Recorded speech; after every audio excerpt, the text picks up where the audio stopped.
Welcome to Athlon U. My name is Braden Gall. You can follow me on the internet at Braden Gall. And I'm Stephen Lassen. You can also follow me everywhere on the internet at the various social media sites, but also you can read my work at athlonsports.com. Coming up on the show today, the main story today, our main topic is going to be around scheduling imbalance, which of course is a perfect conversation for us to have as conferences are debating the number of games that they should be playing in the conference and, of course, strength of schedule as it pertains to the selection committee. We've touched on a few of those things, but I do think we might be at an impasse, Lasso, and that the Big Ten and the SEC, Spider-Man memeing each other into something that could be good for college football. Two things that could be good for college football. So we'll float that theory. We've got a lawsuit. Oh, things are getting spicy around NIL, at least until, I guess, July 1 when they could start paying athletes officially. We've got that coming up. CBS with a contract with the Pac-12. So I've got some questions around, did schools make the right decision to either stay away or join the Pac-12? So we'll get into that. What does it mean for stability in the league? And apparently I need to issue a retraction/apology on the show, which I am proud and honored and happy to do, Stephen. It's been a while since we had an apology tour, hasn't it? It's kind of good to fire up the apology tour bus again. As a parent saying, hey, I'm sorry, my bad, to your kids every day is like a hugely impactful thing. So I can't imagine it not working on the pod. I'm learning that. Yeah. My 1-year-old is learning that her father makes a lot of mistakes every day. So one of the most important things your kids can learn is that mom and dad are not perfect and that we're all going to make mistakes. So anyway, no more parenting advice on the show today. If you are watching on YouTube, we do appreciate it, of course. Turn on your notifications, thumbs up, give us that like, and share the product. It does help people find us, so we do appreciate it. Follow us on the socials, and of course, buy one of those magazines, Stephen. Yes, please. So if you go to athlonsports.com, at the very top, there is a link to our online store. Once you click on magazines, you can pick out our college magazine, our NFL magazine, and our fantasy magazine. They're all up in the online store. The digital edition, I also believe, is available for sale there. Newsstands nationwide, bookstores, grocery stores, like I said, nationwide. So 2 choices, online or the newsstand. All right, there you go. So before we get into the new television contract for the Pac-12, schools making decisions, the impasse on playoff expansion, and a lawsuit between, what was this, like the Orange Bowl? Like an Orange Bowl lawsuit from like 2013 or something like that? 2015, I don't know what year it was. Wisconsin and Miami. I guess I need to apologize to all the wonderful and amazing folks from San Marcos, Texas. Now, I am like even more upset with myself because there's a lot of campuses that I have not been to, Stephen. I assume that's the case for you as well. Yeah, there's 136 of them. It's kind of hard to get to them all. However, I lived in Austin for 3 years. And the school that is literally just down the street, like halfway between San Antonio and Austin, is Texas State. Not official, but future member of the Pac-12. And apparently I was confusing my small Texas rivers running through college campuses. I confused the cleanliness of the river in Texas State at the San Marcos River in San Marcos, Texas. And I need to apologize and retract what I said last week. It is apparently a spectacular habitat for living creatures. And I apologize for ever confusing it with Waco or the Cumberland River in Nashville, which is extremely dirty and disgusting. I just want to point this out, that I am sorry. I was wrong. I apologize, and I hope you'll forgive me.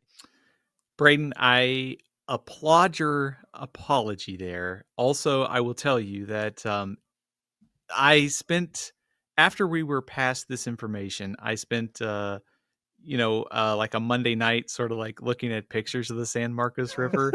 And I could think, man, it is so hot outside today. It's like I could really go for like some tubing or like swimming, and this river looks gorgeous. So I appreciate your apology, and also the rabbit hole that I fell into about finding ways to stay cool in these ridiculously hot temperatures was also much appreciated. So thank you. I believe it is in Sewell Park, if I am correct. Again, I've not been there. I should have been there, and people are very proud of it. And I apologize again for the third time. This mistake will not happen again. I've learned. But also, I think this is also kind of the charm of college football, right? Like all these places have all these like kind of cool little traditions, little spots, this and that kind of separate. I mean, there's 136 teams, and they all have something cool on campus or off campus, a tradition, and just it got my mind thinking. Okay, what happens if Texas State does join the Pac-12 and they celebrate by beating Boise State by jumping in the river or something like this could be like it's going to be a pretty cool thing to see this program continue to grow in the future. And I am not. This is the problem with this entire situation, Stephen. Is that, and we'll move on here. But I am also not like I'm not a rookie with rivers in Texas towns. Like I lived in Austin, the bats come out from underneath the bridge all the time. Like that was a thing you would do. Is you go down there and you watch the bats fly out from underneath the bridge, and it's like I just feel so bad. I apologize. So there we go. I hope the apology has been accepted, and we shall move forward. We shall push on here in the slowest month of the college football calendar. Although recruiting is off, recruiting is hot and heavy right now. All right. First of all, CBS has reached an agreement with the Pac-12, of course, for this particular season, 2025. It will be ESPN, the CW, and CBS. But starting in 26, you're going to get a 5-year. Technically, it's an extension, but it does create some stability, some financial stability for the Pac-12, which is still currently looking for its eighth partner, in football. Texas State is rumored to be that. We laid out all the reasons why that move should happen soon, based on buyouts going way up in July, etc. So it seems like that's going to happen. They still could use an extra team because I still think a 7-game conference schedule is not great. I think 10 would be even better. We'll see. I'm curious if anybody else is second guessing after this news of this particular television contract, which will include 3 network games. I am guessing, Stephen, that will be the late night window because, and I haven't seen this unless you've seen some reporting on this. Of course, they've got the Big Ten games at 2:30 Central Standard God's Time. And then you're going to have the NBC nightcap with the Big Ten. And so I assume that gives CBS a chance to run games at, 6 to 8, 6 to 9, 9, 10 o'clock kickoffs, whatever they want, get that Pac-12 after dark window. But it's network television buying into this league. And I think if you look at the conference currently, outside of kind of Utah State, it's really interesting football games over the course of that 5-year contract. Do you think UNLV and Air Force, who basically kept the bag from the Mountain West to stay put, do you think they're regretting that decision? Do you think this changes anything for the Pac-12's future in terms of luring better teams to their ranks? It's a good question, and I think the answer is we will see what happens with this buyout fight, the poaching fees that the Pac-12 apparently owes the Mountain West due to the scheduling agreement they signed for 2024, and Oregon State and Washington State played Mountain West schools. That is, of course, in mediation. We will have to see what happens with that. So I guess my answer kind of that is almost like contingent if you're UNLV, given that it sounds like they could get up to 20-something million dollars, Air Force, and it gets tiered to Wyoming, New Mexico, and some of the other schools. So I think if you're UNLV, you look at this going, we could get a financial windfall. And also we're got a chance to be the big kind of program in the Mountain West over the next couple of years. If that financially works out, that's great. I do think from an exposure standpoint, the Pac-12 is in a much better position. Getting games on CBS, I would assume they're going to have more partners be announced soon based upon some of the reporting. So it's a good start. Obviously, it's not the dollar value that we saw like in the $20-30 million from old Pac-12. They were never going to get that.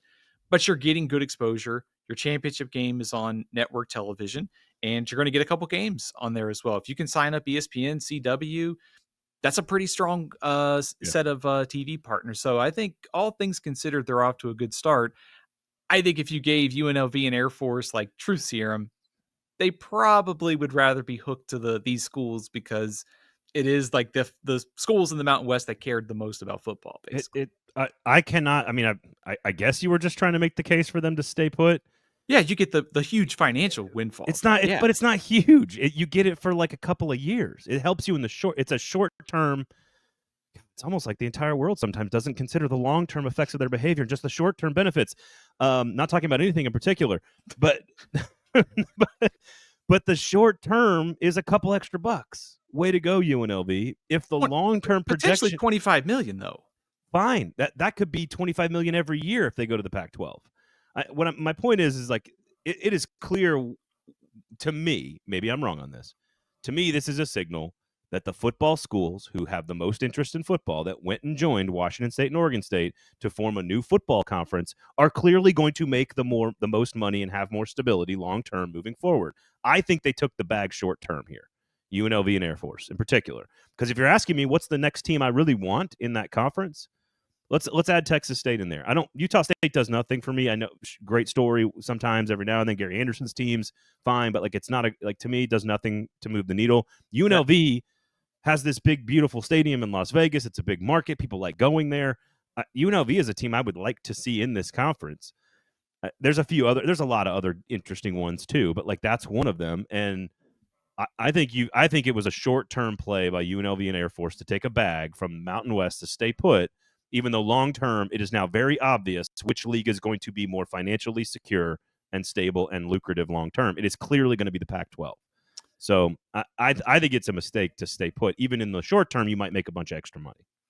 Yeah, I think it's kind of helpful to almost think about, like, first of all, the Pac-12 branding is a lot more prestigious than the Mountain West, even given all their problems. Like, it's still, that's no shame on the Mountain West, because I love the conference. But Mountain West logo, by the way, and the color scheme. Shout out to Craig Thompson and his organization that put that out. Great logo, great color scheme. I think it's a really nice brand. Unfortunately, it's slipping away. Yeah, and that's, I think, looking ahead, if we think about, like, okay, what could the TV deal look like for the Mountain West in the future? If I'm these TV partners, I want the Pac-12. Like, I want Boise State. I want to, like, there is a draw for Air Force, UNLV. There's always that late night window that you can fill in games, whether you're ESPN or Fox. You have to fill the live sports and programming. So there will be a market for it. I just think financially, the Pac-12 is going to have I would say, a sizable edge over some of these schools. So to your point, and this is a decision that I think MTSU probably made in Conference USA when there was the MAC rumors, like they stayed because there could be some of the windfall for buyout cash from schools leaving. Short term, long term, I think UNLV's probably, the potential for that program is probably a lot closer to the teams that left for the Pac-12. So my guess is they probably have some regret. The other part of this is, in like 10 years, do they leave for the Pac-12 anyways after getting this cash potentially? Probably. I think you and I did a show years ago when the first announcement came about I think it's just before Stanford and Cal and after the four had announced to go to the Big Ten. I think you and I did a show where I came on here, and I think you were on here with me on this, and we were saying Mountain West Pac-12 need to merge right now, dominate the regional element of west of the sort of Texas, west of the Rockies brand, control the late night TV windows, be creative on Thursdays, Fridays, and Saturday nights, and that you could build a really successful product that I think is connected to a region culturally and geographically, that they have like-minded sort of student bodies and all this other stuff. Like, that's a really cool brand to dominate West Coast stuff. Now, certainly losing USC and Oregon and Washington and to some degree UCLA was a big blow. But you could have done it. And I think the Pacific West Conference, I think, is what we were calling it maybe. That's what's happening here. It's just with a little less clout because it's lost everybody from the Pac-12 originally. But that's what's happening. They've brought the Pac-12 back from the dead. They now have teams. They now have a TV deal. It's going to keep getting stronger from here. It's not going to get less. And the Mountain West is going to get less, unfortunately. Frankly, the Mountain West is a better name for a conference, in my opinion. It is also interesting to think about Northern Illinois and Hawaii and UTEP all being in the Mountain West. It's going to be a very conference that has a lot of mileage on it for some of these games. UTEP and Hawaii makes sense, though. That's fine. That works. Right. Yeah, they've been in conferences before. But I think to your point on the Pac-12, and I think we saw this with expansion in other conferences, there's a divide, I think, and we've mentioned this with the ACC, like the teams that care the most about football. And I think that's kind of what we talked about just a few minutes ago. If you're Boise, you're trying to group yourself with the teams out west that cared the most about football. Same thing for Oregon State and Washington State. It's no shot at San Jose State and Nevada and Hawaii. It's just that those schools just care more about football and have the resources to it. And that's what they're trying to group themselves into. There's that shearing off, like there's this divide that we've seen in the ACC. We've seen it in other leagues. It's what happened in the Mountain West and Pac-12, and why they didn't have that merger that you talked about. It's what makes Utah State so strange to me. But anyway, what it's not strange. I know why it happened. I'm curious if There's you your had next apology tour right there. You're going to have to apologize. probably, yeah. If you, good old Logan, if you could, how can I offend Logan? I'm going to do some digging tonight and dig up some really prominent landmarks in Logan and just insult them next week on the show. No, if you could pick, forget the details, forget the contracts, forget the money, the legal ramifications. Just I would even take Utah State out of the equation. You got 6 teams. You've got the Mountain West states, and you've got Oregon State and Washington State. Who are the 4 teams in a perfect scenario for football, for product, for good television, for high-level football, to elevate them and make them clearly the 5th conference? Because I think there's a chance they could become the 5th conference in this, behind the Big 12 and the ACC. Who are the 4 you would have loved to have seen in that league? Definitely UNLV and Air Force. The other 2, I think it would kind of be contingent on, like, or if you're considering Texas available, like, could you go get UTSA? If you're counting Texas State already as a member, I would probably add UTSA. I think there's some serious growth potential. Is an FCS school an option? North Dakota State, somebody that's been so good for so long at the lower levels. Yeah, no, that's a good call. I think that also gets at the point is, like, they care about football at North Dakota State. So they would fit in very well with this grouping of teams that's passionate about the thing that drives the most revenue. Yeah. So I could get on board with that one. I just think the trajectory on this is clearly to become the 5th best football league.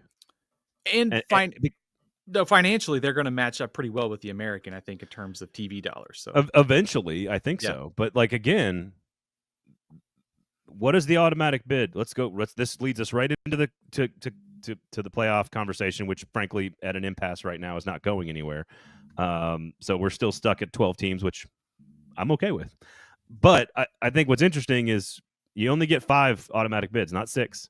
So if you can position yourself and this is what I would be focused on if I'm the Sun Belt, if I am the American, if I'm the Pacific 12, Stephen. If I'm one of those leagues, I am trying to build a league that is the 5th league, that is sort of creeping up on the ACC and the Big 12, that's clearly a step behind, but is a step above everybody else. So therefore, our champion is most of the time going to get an automatic bid into the playoff. That is a huge turn of events financially for the league. And I think that's the trend line that this league is on right now. This is a good football league with 6 or 7 of these teams are pretty good football programs. I agree. So I think, to go back to something we talked about last week with Memphis, like, could Memphis be a football only option? I saw some financials, I think it was in the Athletic this week, that it basically, they're one of the, if not the highest, like, revenue grossing teams in the G5 from, like, conference financials. It probably doesn't really make sense. But I think about this, like, in the big picture, it's like positioning yourself. Like, if you are a Memphis or, South Florida, you're positioning yourself kind of for that power conference, but also, like, thinking ahead. If you're the Pac-12, you're thinking about, okay, what could we do to sort of keep moving up the chain here? You've got, a pretty strong football conference looking ahead 2026 and beyond. I think Boise's probably going to be the top program in, most years. So they're already in a good spot. So how can you continue to find ways to pass the American and sort of entrench yourself into that 5th spot? Because really, I do think, given the makeup of this league and the American, that's probably where, if the membership stays where it is, that's probably where your top G5 teams are going to come from. Yeah, most of the time. And frankly, Memphis is already kind of beyond the Pac-12. Like, like their eyes, and they've said this openly, like, it's almost hard to talk about Memphis in this because they're only looking at the Power 4 conferences as a team that as a move that they would make. And I would assume South Florida is probably similar to that. Like, if they look across the state and they see UCF in a power league, it's like, why can't we do that? That's why they're building $350 million stadium, et cetera, et cetera. So, all right, I just wanted to touch on that. And then I think, so that brings us right to playoff expansion, of course, which is not happening because they can't agree on anything. So I'm just going to, that's what you need to know, basically. So here's my question for you. The Big Ten is clearly stuck on this participation trophy playoff bid thing where they want automatic bids into the tournament, which is so effing lame to me. And I'm glad the SEC is taking a stand. The SEC, of course, does not want 9 conference games because they don't trust the committee to value strength of schedule and 3-loss teams as much, which I think is warranted and also soft as well, because what I care about personally is a great playoff and great regular season games. That's what I care about as a fan. And if they hold each other hostage on this, I just see the easy answer. Hey, Big Ten, you give us the 5-11 model, which is 5 automatic qualifiers, 11 at larges, none of this 4-4-2-2-1-3 garbage. Get that out of our conversation. And the Big Ten can look at the SEC and say, well, but why don't you guys play 9 conference games? The SEC is going to do that eventually anyway because it's in their best financial interests. So I think both of these are like total bluffs, and they just need to hold each other hostage and actually end up with an answer, in my opinion, Stephen, that is good for college football, which is no 4 automatic qualifiers for the big leagues who have a lot of money, and more SEC football games for people who love tougher schedules, more good games. And it doesn't automatically mean more losses because I'm looking at you, Big Ten, and looking at some of your 9 conference game schedules, and I'm looking at these, and we're about to talk about them. Nebraska, Maryland. Just because you play an extra game doesn't mean it's good. Just want to point that out. So I don't know. Am I wrong on this? This seems like such an easy solution to these problems. And then they can decide, 16 teams or 14 teams or 12 teams or whatever. So I was going to start by saying, here we go again, right? Every time we have a format, it feels like the momentum is building, and then there's some sort of roadblock, and we're just stuck in neutral. I mean, let's get it together here, conference commissioners. I mean, seriously, I think I went back and I found the very first article where the playoff was talking about expansion from 4 to 12, and you realize how much time has passed from that to 12, and then we've been talking about expansion. It feels like every freaking offseason with one variable or another. So they need to get it together. I don't know how many more meetings they can have and how many high profile visits. Let's get it together. Let's figure this out. They're running out of hotels. Running out of cities to host these meetings in. True. They're gonna end up in San Marcos soon. Let's go. If they listen to the pod, they'll know how wonderful the river San is amazing there. I hear. And Austin, San Marcos could be a good combo for them. Traffic's terrible. Traffic's bad. I think the point that you're kind of getting at is it feels like there's a lot of public posturing here, and there's an agreement to be had because you can kind of see the framework there. Yeah. You can kind of see the 9 games. It's not only the SEC. The Big Ten seems to want the ACC to go to 9 games as well because the Big 12 plays 9 conference games. So basically everybody would play 9 conference games. The SEC probably could get its way on the lack of automatic qualifiers and some tweaks to the strength of schedule, which I'm not really sure. There was some reporting coming out of the meetings, and it kind of almost made it more, there wasn't enough there for me to get on board or to fully understand kind of what they want to do, because I've always thought that it's been kind of just baked into the conversation. 100%. We're about to talk about this, but I'll give you an example. If you're going to compare Tennessee to Oklahoma this year, for example, both teams have eyes on a 9-3 season. And if both teams end up 9-3, I guarantee you Oklahoma should be ranked ahead of Tennessee. Oklahoma has 6 top 25 teams on its resume, all in conference, and that does not include Michigan, also on their schedule. Tennessee is going to play Georgia, Alabama, and Florida, and then they play the 4 worst teams in the conference. And Syracuse, while they had a great year last year, is down this year, so that's not going to give them a ton of points in the non-conference. I just think it's not difficult for the committee already to look at 2 teams with the same record. Now, maybe it's easier because Tennessee and Oklahoma are in the same league, but in theory, you could look at, how about this? Oklahoma comparing to Maryland. Let's hypothetically say Maryland is 9-3. Maryland is going to miss Ohio State, Penn State, Oregon, Iowa, and USC. That's the top 3 teams in the league, and maybe they're missing 5 of the top 7 or 8. Don't tell me that people are smart enough or dumb enough to look at Maryland's resume and Oklahoma's resume if they're both 9-3 and be like, that's a tough one. No, it's not. No, it's not. A team that plays 6 or 7 or 8 top 30, top 40 teams, and a team that doesn't play any of the best teams in their conference, they should not be evaluated the same way. And I don't think that's very complicated. I think the committee already does that, and I think this is very much to do about nothing. Also, this conversation about the scheduling and how balanced or unbalanced they are is only going to get more complicated as we get into these 16, 18 team leagues. We saw it last year. I'm sure going forward it is too. And even if you play 9 conference games, you get the unbalanced 5 home, 4 away. There's still room for coaches to complain about that. So Yep. there's no perfect system for any of this. Like I think the right system is to stick with the automatic no automatic qualifiers. Do the at large. If you want to do 5 and then do the 11 at large. If it has to expand, I am fine with it staying at 12. And I think with the straight seeding, we'll see how it works Let's out go. this year, Yeah. and let's see what happens. I will say the one thing I am really disappointed in is that there does not seem to be any momentum for home sites for the quarterfinals. I told you that. There is absolutely no reason to have more these playoff games at bowl sites. We should be rewarding teams for the seasons and the success they had by giving them a home game.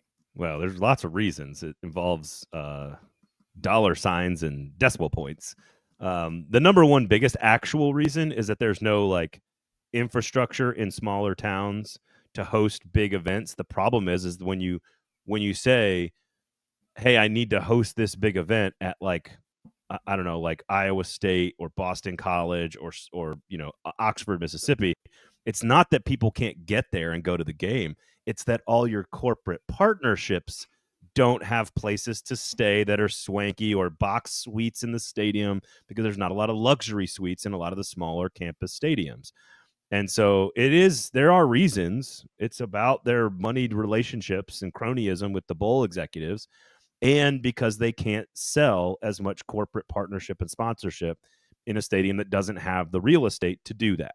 So there's lots of really easy reasons to understand it. It doesn't make it any less stupid because It's not great for fans. Yeah. They are valuing that and then putting a product, the best part of their product, on a stale corporate neutral site that has no tie to the charm of a community that is what makes college football special. So, and things like the San Marcos River. So you got to celebrate. You got to celebrate those parts of the game, Stephen. The rivers of San Marcos. Exactly. Which let's dream a little bit here, and let's just think like if the quarters this year were on campus, like what about Boise hosting Penn State?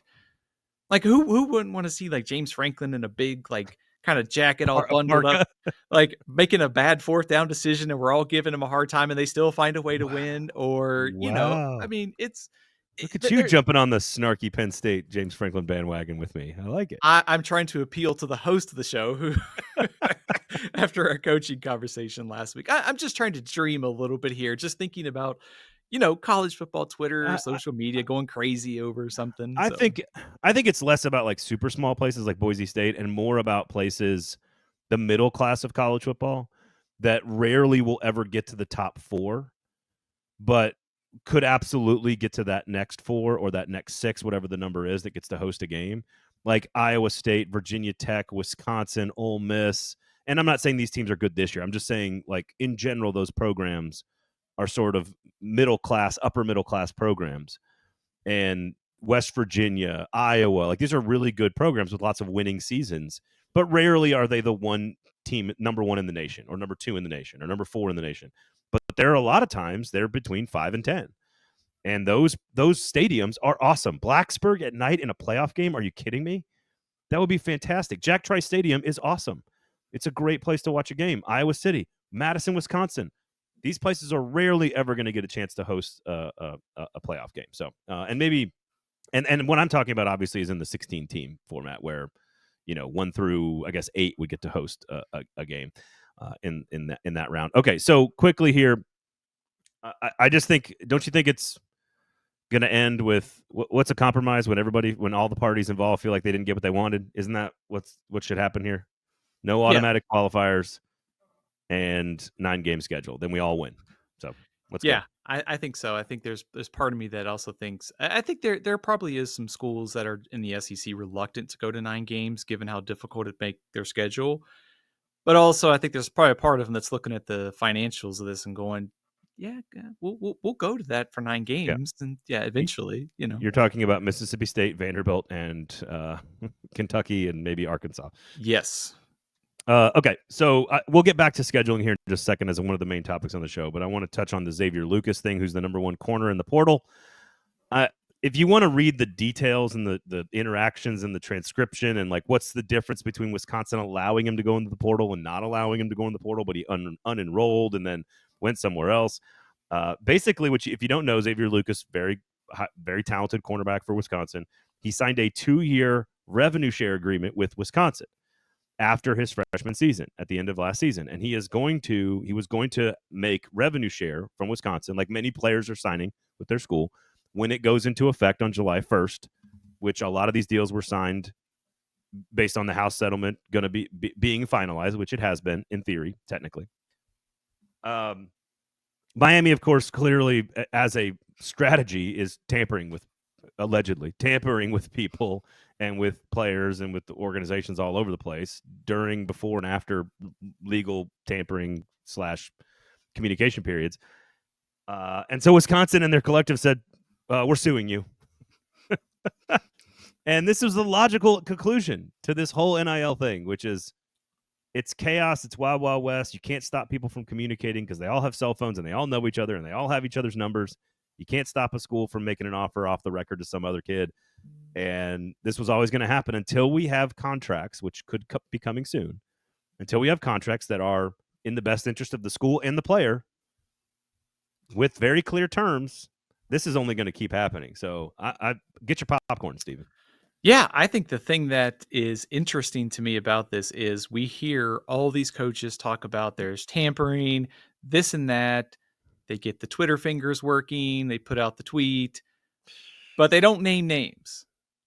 Well, now we actually have like a lawsuit that's working its way through the court system where I'm sure if it keeps going, we'll have some discovery and we'll get some more details. So good. Let's get it out there. Let's have this conversation. To your point, I think there are some things here that we may learn. We may learn a little bit more about the contacts and how that all works.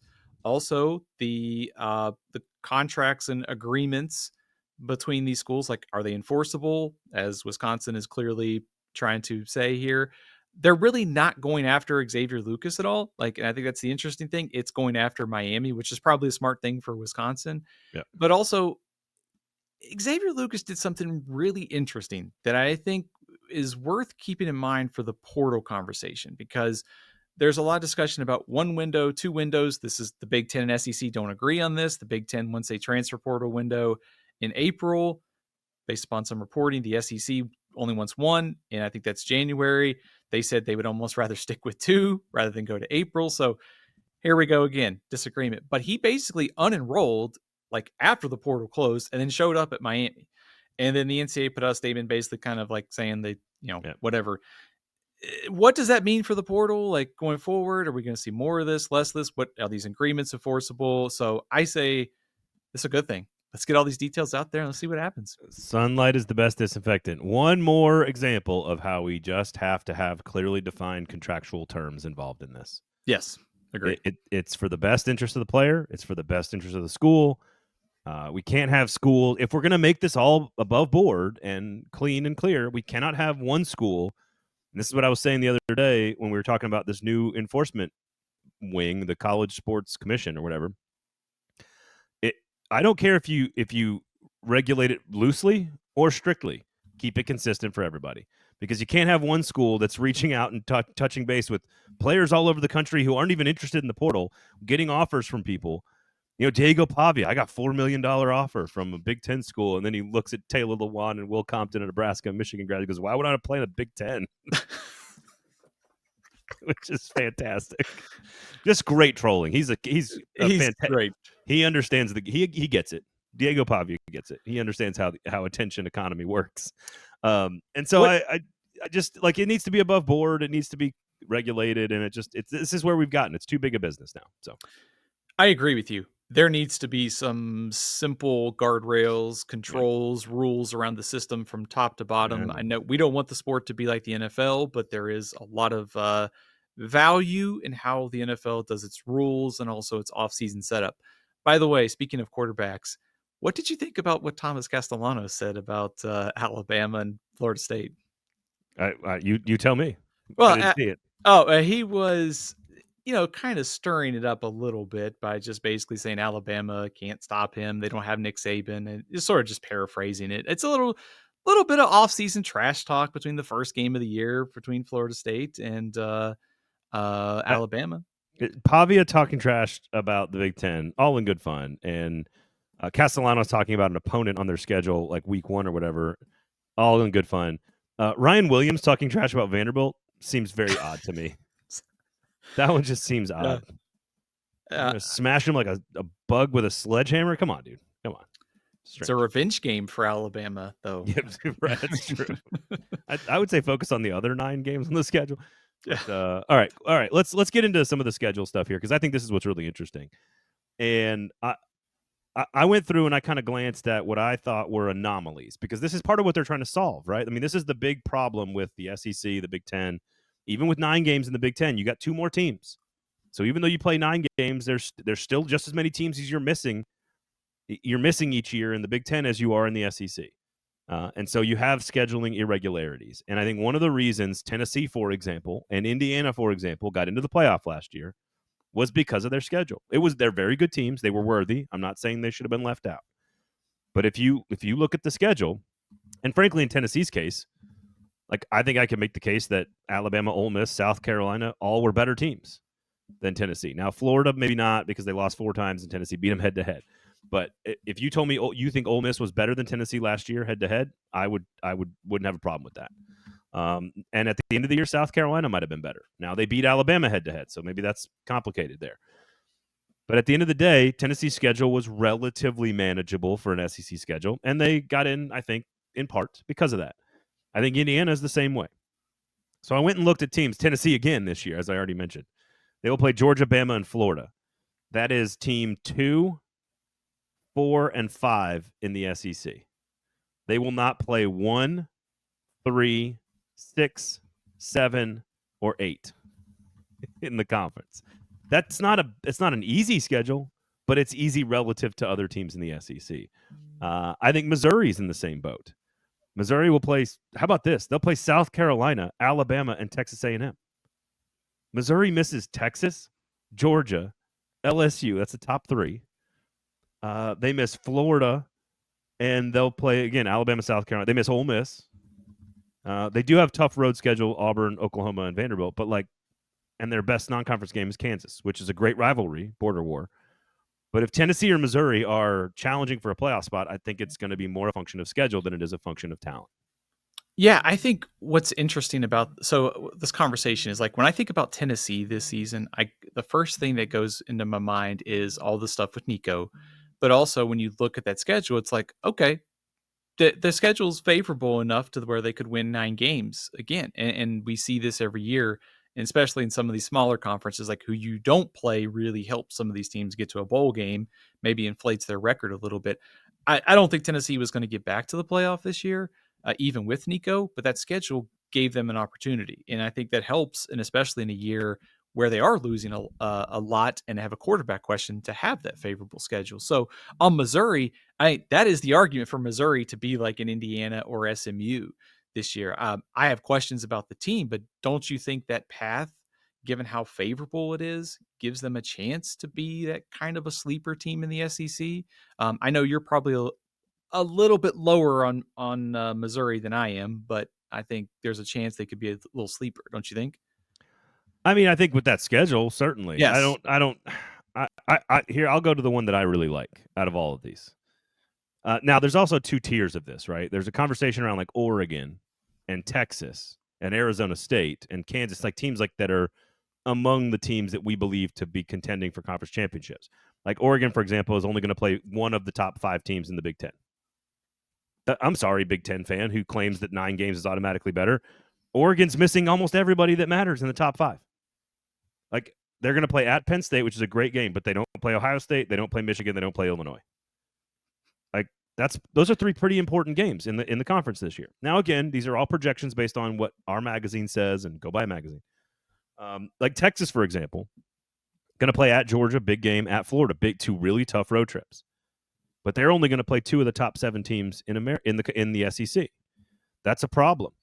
But also, they'll play Ohio State on the road in the non-conference. So they've at least kind of supplemented it. So I don't think it's not to say that Texas won't be deserving. It's just that it's a little bit easier. I would say LSU's is a little bit easier as well in the conference. We'll kind of go through all my SEC notes here. They'll play at Alabama. They play Florida, South Carolina, Ole Miss, A&M, and Clemson. So that doesn't sound easy. That doesn't sound easy at all. But they will miss Texas and they will miss Georgia, which are the two best teams in the conference. So if you're LSU and you're trying to get to the conference championship game, you don't have to play either of the two teams picked to make it there. So the one I like the most in the SEC is Auburn. Auburn is the one I like the most because of this. Yes, they have to play Georgia and Alabama, both of which are on the plains. And yes, they have to go to A&M, to Oklahoma. But the other 4 games they'll play are all unranked teams, and they do not have to play they don't have to play Texas. They don't have to play LSU. They don't have to play Florida. They don't have to play South Carolina, and they don't have to play Ole Miss.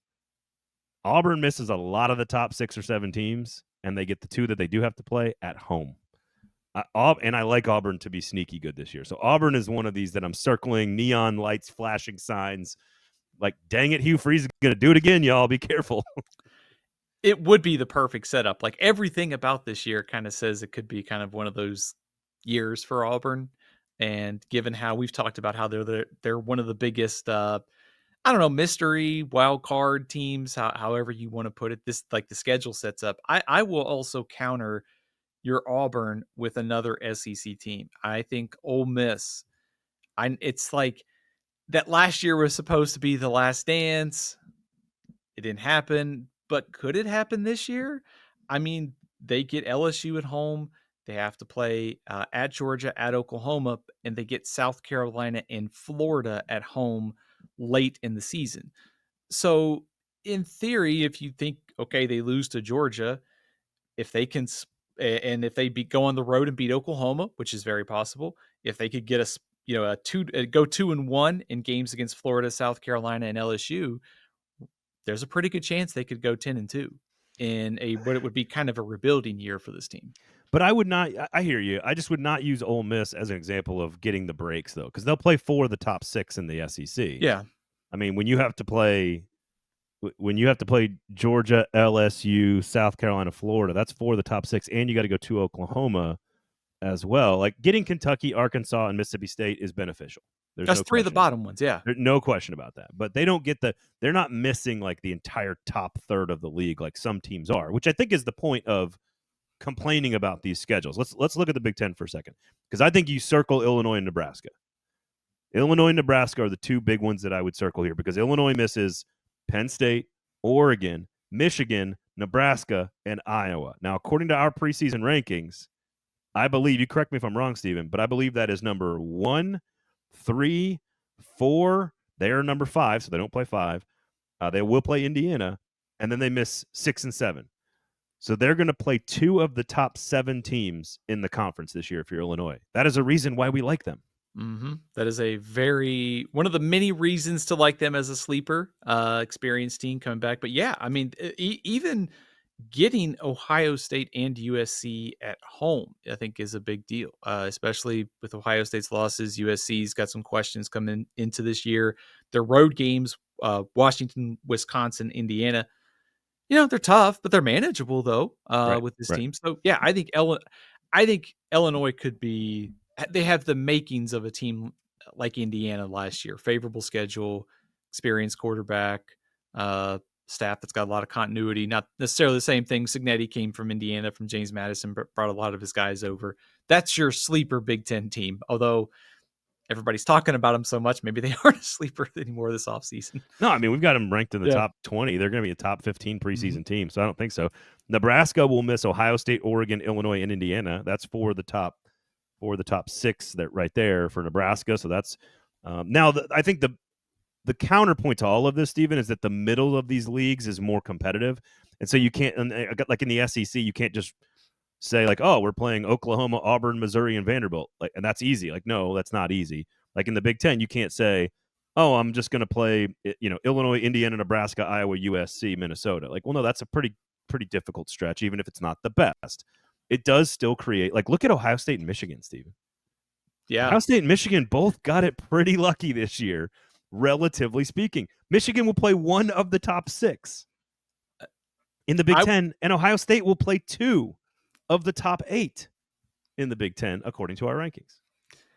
This is kind of a weird way to answer your question there, but it's almost like we spent a lot of time talking about Illinois this offseason as a sleeper team. Michigan's pretty interesting, though. I mean, the way they closed last year and also this schedule, I mean, I don't know who I will pick yet in Ohio State and Michigan. It's so far away, but I mean, Nebraska, Oklahoma, USC, they got Michigan State on the road, obviously in the rivalry game. It's very manageable if Bryce Underwood gives them something at quarterback, and that's a schedule that you could get to 10-2. And so I think Illinois is certainly in that sleeper category, but Michigan got a really favorable draw this year. And Indiana is much tougher this year. They're going to play Penn State, Oregon, Illinois, and Iowa, which is they're going to play 2 of the top 3, and Illinois. Minnesota's interesting. They're going to miss 4 of the top 6 in the Big Ten. They do have to play, I believe, Ohio State and Oregon, which is big. But they're also going to play Purdue, Northwestern, Michigan State, and Wisconsin.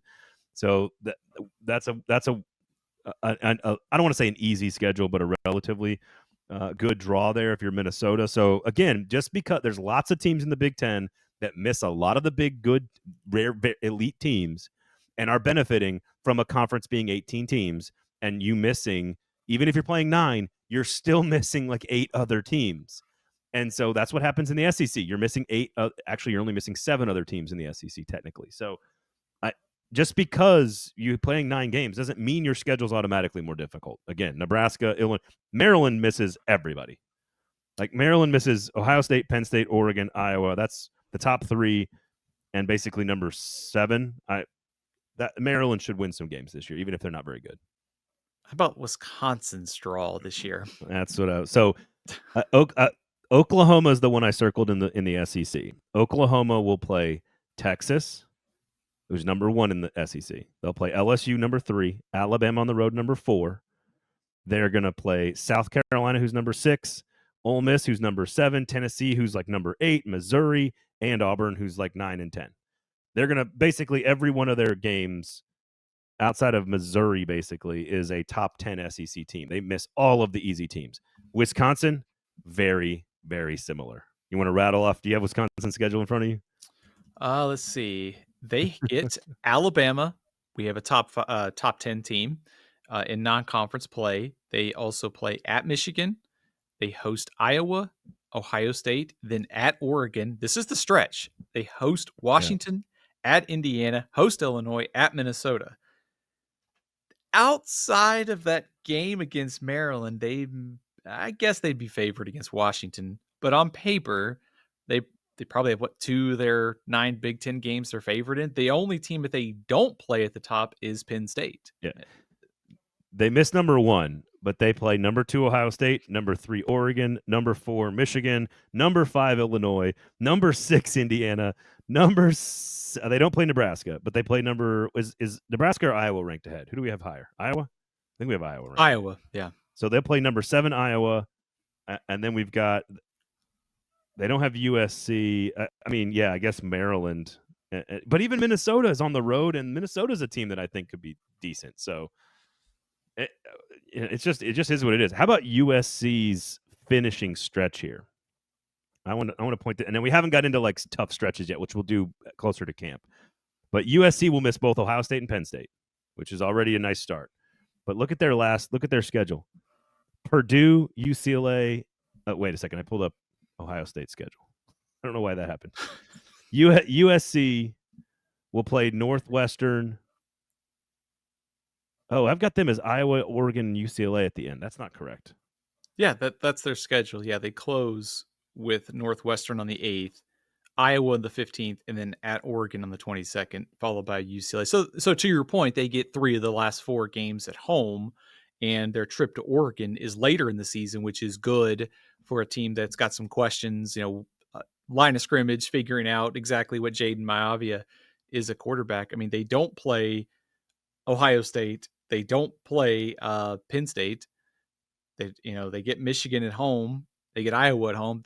For a team that had a complete run of close games last year, that's not the worst of schedules if you're trying to rebound, if you're Lincoln Riley. Maybe I was trying to look at Michigan's schedule leading up to the Ohio State game. They're going to play Michigan State, Purdue, Northwestern, Maryland. Yeah. They'll be heavy favored in probably all 4 of those games.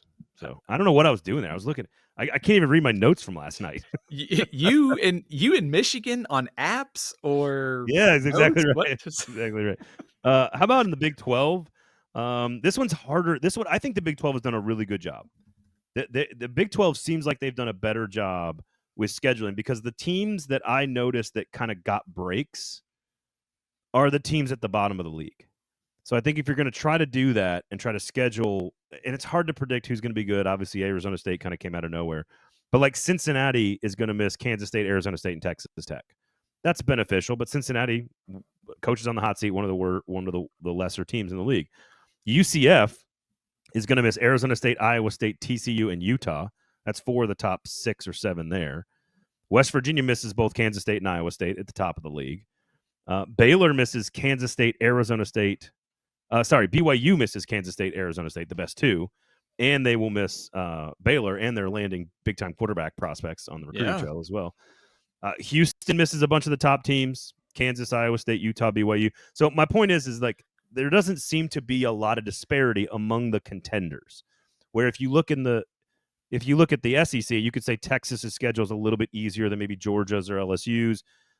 You can look in the Big Ten and you can say, well, Oregon and Ohio State and Michigan might have a little bit easier path than Penn State or whatever. It seems like the contenders in the Big 12, Kansas State, Arizona State, Iowa State, Texas Tech, all have relatively even schedules, which I think is a good thing for the conference. I agree. The only thing I'm wondering is our outlook on the scheduling conversation in the Big 12 sort of it's hard to figure out because this league is hard to figure out and everybody's just kind of clustered together. I mean, I think the thing that stood out to me when looking through these is like you're looking for like breaks in the schedule, like Baylor getting Arizona State, Kansas State, and Utah at home. So I do think there's definitely some value in like who you play and who you don't play, but it's almost like in this league where I agree. home games and close games are going to matter a ton. Like that might be, unless there's like a clear like who you miss or something, that's probably going to be the biggest factor in all of that. It means it's harder to predict. There's no question. Yes. Like Iowa State's going to play Kansas State and Arizona State, the best 2 teams in the league. They're one of the only teams that's to play both of them. But they're going to miss Texas Tech, Utah, and Baylor, who are the next 3 teams chasing them behind them in our rankings. So I agree it's going to be much more difficult to project. In the ACC, I think it's a little bit easier to project. Like Miami's going to miss Clemson, Georgia Tech, Duke. All 3 of those teams are probably on the top 5 or 6.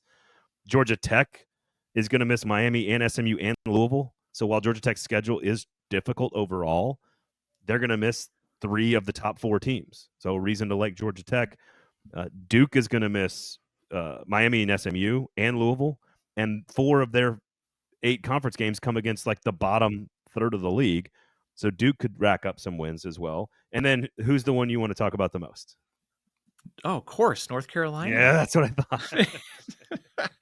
thought. They have by far the biggest. I mean, I think one of the bigger scheduling breaks in the conference. I mean, they play Clemson, and of course, they get TCU in non-conference play. But their ACC schedule outside of that game against Clemson is at California, Virginia, at Syracuse, Stanford, at Wake Forest, Duke, and at NC State. They do not play Louisville. They do not play Miami, SMU, Florida State, Georgia Tech. That is pretty favorable for Bill Belichick.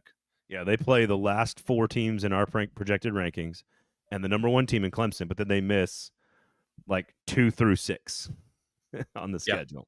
And to your point, Florida State could be improved. So we'll see. Cal has a relatively favorable schedule. I don't know if that matters. NC State, this one's of note. They'll miss Clemson, SMU, and Louisville. So they'll miss 3 of the top 4 in the ACC. So if NC State kind of sneaks around and does what Dave Doran always does, which is win like eight games, it's also because they didn't play 3 of the top 4. Point is, I think the exercise's point for me is that because of the size of the conferences, we need to play more conference games. Number 1, that's how I feel. But number 2, it does not matter, 8 or 9, relative to how good you are. What matters is who you played in that 8 or 9. Some 8-game schedules are far more difficult than some 9-game schedules. Some 9-game schedules are way more difficult than other 9-game schedules, and some 8-game schedules. It doesn't matter what number you play. In theory, it should be more difficult if you play another team in your conference. But sometimes it doesn't. And I think, Stephen, you and I have been saying that sentence on this show for years. Bingo.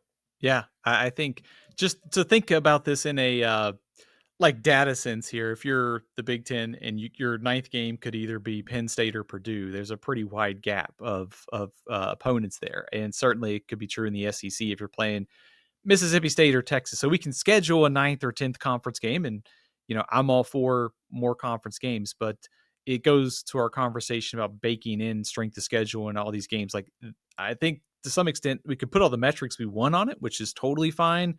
I'm all for advanced analytics and metrics, but sometimes like it's just common sense to look at this and see how the balance of these schedules are from year to year. Totally agree.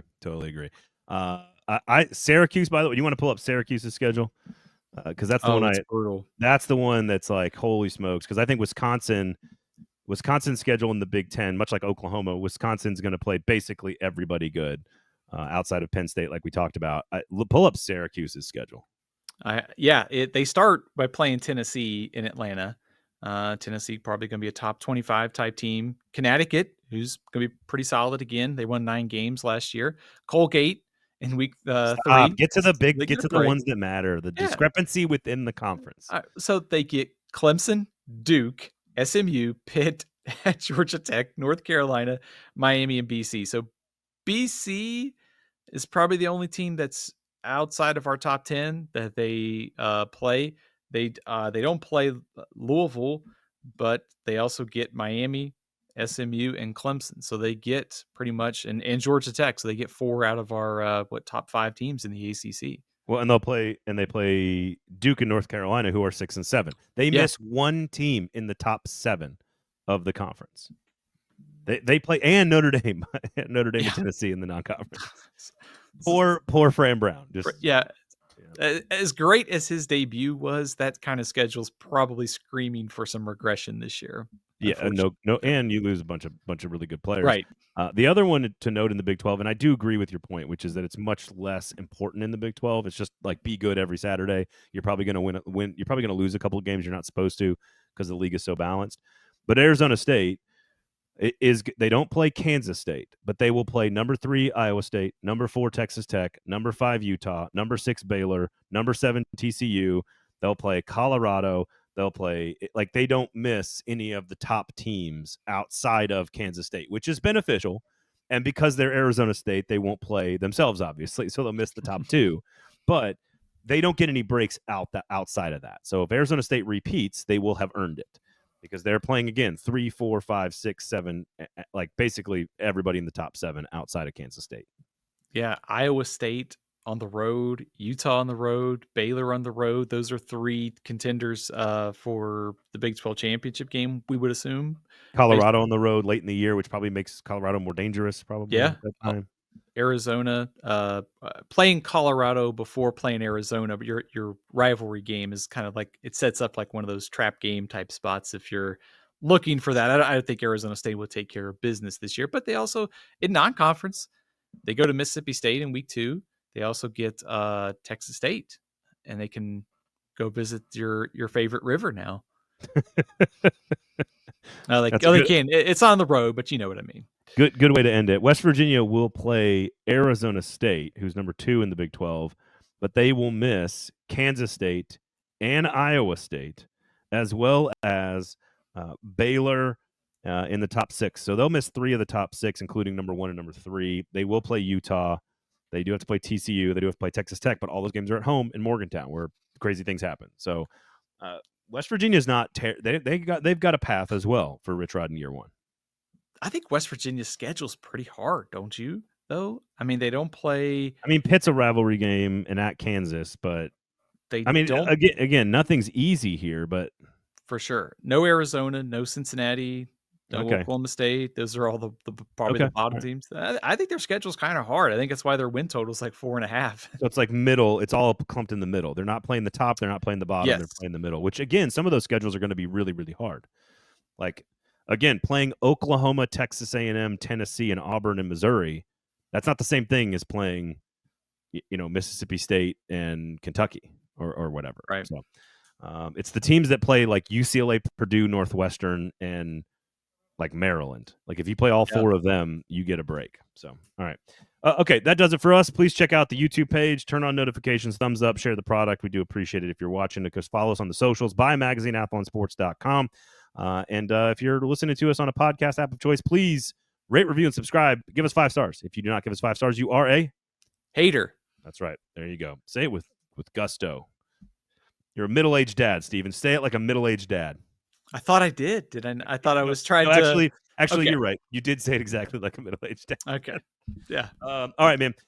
Thanks for hanging out, everybody. Thanks for listening. We will talk to you next week.